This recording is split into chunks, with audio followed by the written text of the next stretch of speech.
এই খাবারটি খেতে যে এত মজা হবে আমি নিজেই জানতাম না, এত বেশি মজা হয়েছে।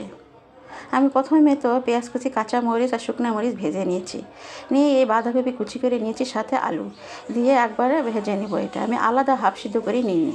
আর এখানে স্বাদ মতো দিয়ে দিলাম লবণ, তারপর দিয়ে দিব হলুদও দিয়েছি। এখন সব কিছু দেওয়া হয়েছে। এখন ভালো করে নাড়াচাড়া করে নিব আর ঢাকনা দিয়ে ঢেকে 20 মিনিট হাই হিটে জাল করে নিব। লো হিটে জাল করে নিলেও আরও বেশি ভালো হয়, তবে আমি জাল করে নিয়েছি।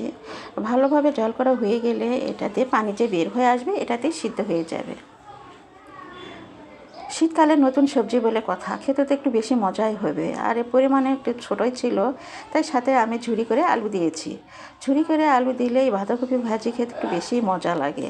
এতটাই মজা হয়েছে। শীতের সবজি বলে কথা, মজা তো একটু বেশি হবেই। ভালো স্বাদের জন্য এখানে আমি ধনেপাতা কুচি দিয়েছি।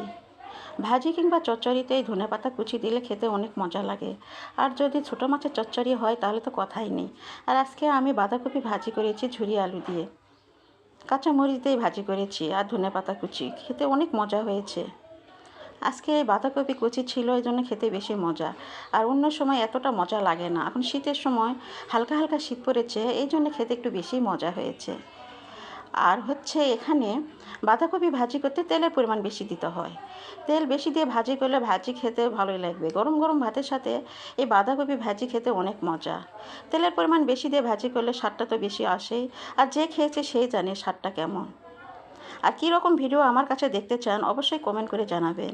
আজকের ভাজিটা তবে অনেক মজা হয়েছে। ছেলে আর হাজব্যান্ড খেয়ে তো অনেক খুশি, তাদের মুখে স্বাদ লেগেই আছে। আর যখনই আমি এটা সাউন্ড দিচ্ছি তখনই আবার মনে হচ্ছে যে আবার এই ভাজিটা খাই, এতটাই বেশি মজা হয়েছে। আর ডালের সাথে খেতে আরও বেশি মজা লাগে এই বাঁধাকপির ভাজি।